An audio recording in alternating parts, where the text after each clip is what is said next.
Assalamualaikum warahmatullahi wabarakatuh.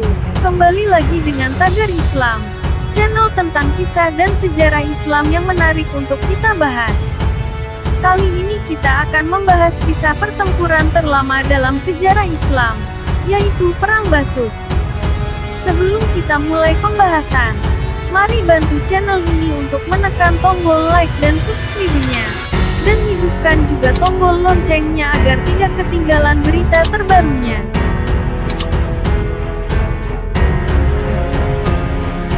Perang Basus adalah perang terlama yang dilakoni bangsa Arab.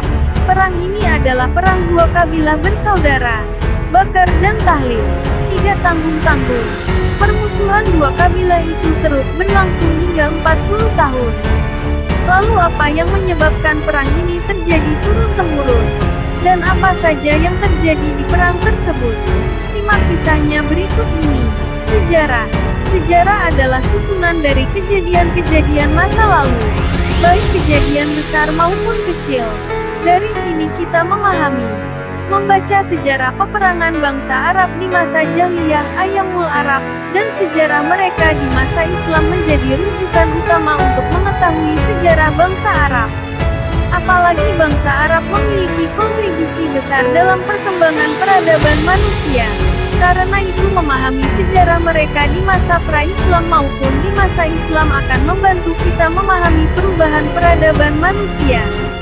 Di antara peristiwa penting dari sejarah Arab pra-Islam Ayyamul Arab adalah sejarah tentang Perang Basus. Sebuah perang di masa Jahiliyah yang berlangsung selama 40 tahun. Perang yang terjadi antara dua kabilah Adnaniyah, Bakar dan Taghlib. Keduanya merupakan anak dari Wail bin Hanwi bin Afsa bin Judailah bin Asad bin Rabiah bin Nizar bin Mat bin Adnan. Sebab peperangan. Sebab perang terpanjang ini adalah terbunuhnya Qulaib. Namanya adalah Wail bin Rabiah bin Al-Harits bin Zuhair bin Jusyam bin Bakar bin Hubaib bin Amr bin Ghanim bin Taghlib. Ia dikenal dengan Qulaib, anjing kecil. Disebut demikian karena ia senantiasa membawa anjing saat berjalan atau bersafar. Apabila ia lewat di taman atau suatu tempat yang membuatnya kagum, ia pukul anjing tersebut dan meletakkannya di tempat itu. Anjing itu mengaing dan melolong. Setiap orang yang mendengar lolongannya tak akan mau mendekatinya. Karena itulah ia disebut dengan Qulaib Wail. Rabiah bin Nizar al-Akbar adalah nenek moyang dari sejumlah kabilah di Arab. Di antara keturunannya adalah kabilah Taghlib dan Bakar. Setiap kabilah-kabilah keturunan Rabiah bin Nizar al-Akbar ini saling bersaing agar menjadi pemimpin dan paling menonjol dibanding kabilah lainnya. Awalnya, kepemimpinan keturunan Rabiah ini dipegang oleh Anzah bin Asad bin Rabiah. Di antara ciri khas kabilah ini di masanya adalah mereka memanjangkan janggut dan mencukur kumis. Anak keturunan Rabiah yang tidak melakukan hal ini akan dimusuhi. Kemudian kepemimpinan berpindah ke tangan Abdul Qais. Di masa kepemimpinannya terdapat ciri lainnya. Apabila dihina, mereka akan memukul orang yang menghina tersebut. Jika dipukul, mereka akan memerangi si pemukul. Setelah itu kepemimpinan pun berpindah ke An-Nimar bin Qasid bin Hanbal. Di masa kepemimpinannya, mereka merubah kebiasaan buruk orang-orang sebelum mereka.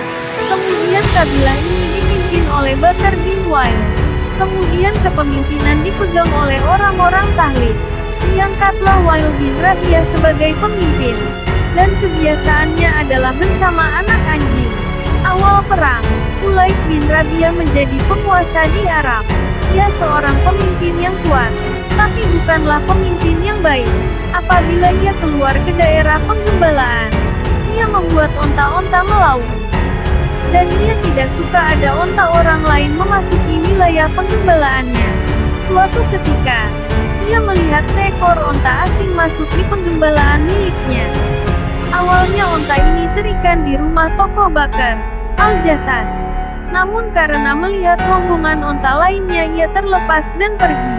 Qulaib kesal dengan onta asing itu. Lalu ia panah onta itu. Onta itu terluka bagian susunya dan berlari ke tempat asalnya. Hingga ia mati di depan rumah Al-Jassas. Al-Basus, perempuan bangsawan Bani Bakar, melihat onta tersebut terluka dan mati.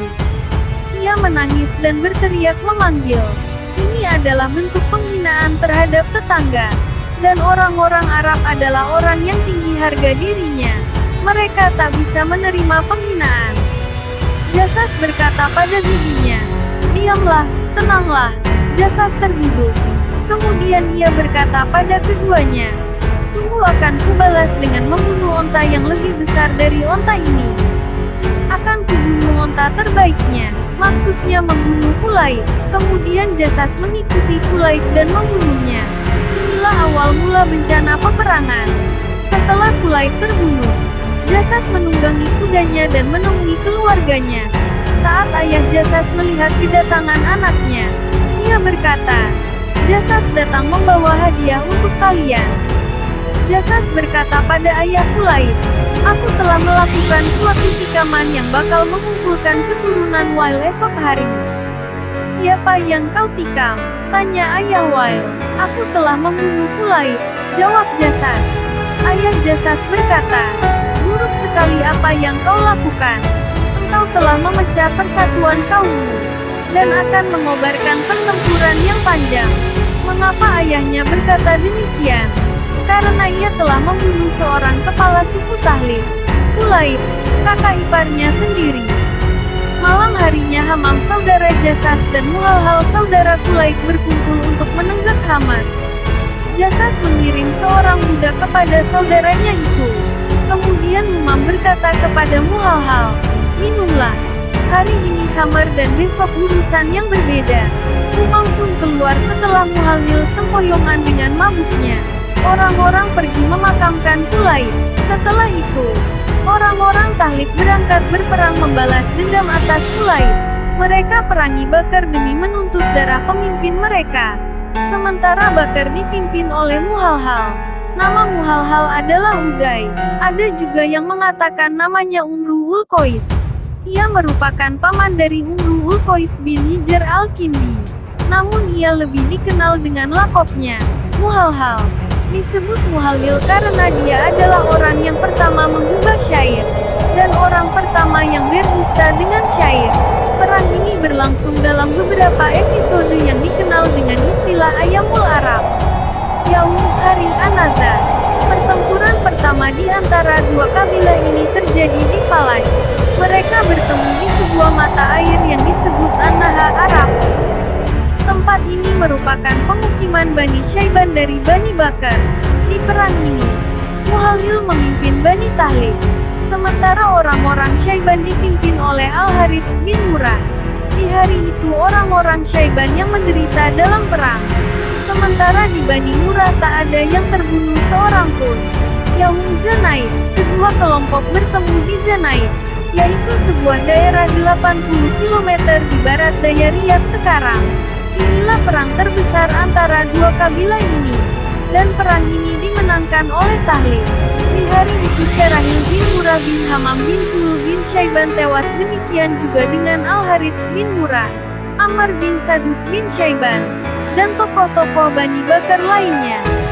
Yaum Waridat. Di perang ini terjadi pertempuran dahsyat. Perang ini juga dimenangkan oleh orang-orang Tahlib. Banyak yang tewas dari kalangan Bakar. Hamam bin Murrah saudara Jasas tewas di perang ini. Dan ada beberapa peperangan yang tidak disebutkan secara rinci, seperti Yaum Uwairidat, Yaum Hunain, Yaum Dariyah, dan Yaum Al-Qasibat. Di perang-perang ini, Tahliblah yang selalu memenangkannya.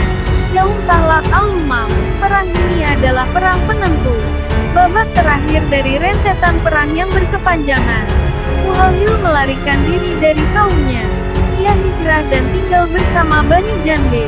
Kemudian ia berkelana menuju sungai Efrat di negeri Irak sana.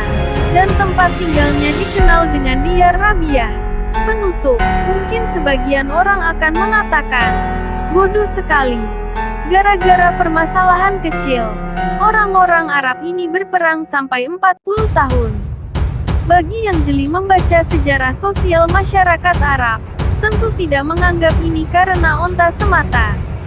Tapi hal ini karena nilai kesetiaan. kehormatan, dan kehidupan bertetangga yang dijunjung tinggi oleh masyarakat Arab jahiliyah. Tetangga harus menjaga tetangga yang lain. Dalam hal ini, Al-Jassas menjaga harta tetangganya yang terikat di depan rumahnya. Tetangga juga harus menghormati tetangga yang lain. Ketika terjadi pelecehan, tentu itu pelanggaran terhadap suatu norma yang dijunjung tinggi, yaitu ketika Kulaib merusak dan mengganggu harta tetangga mereka, yaitu onta. Artinya masyarakat jahiliyah aslinya memiliki tata sosial, nilai, dan norma yang luhur di masyarakat mereka. Namun, norma-norma tersebut salah arah, sehingga Islam datang ke tengah mereka untuk meluruskannya. Itulah kisah perang terlama dalam sejarah Islam. Semoga kisah ini dapat menjadikan pembelajaran bagi kehidupan kita. Cukup sekian dari Tagar Islam. Wassalamualaikum warahmatullahi wabarakatuh. Oleh Nur Fitri Hadi IG @fhadi07. Artikel www.kisahmuslim.com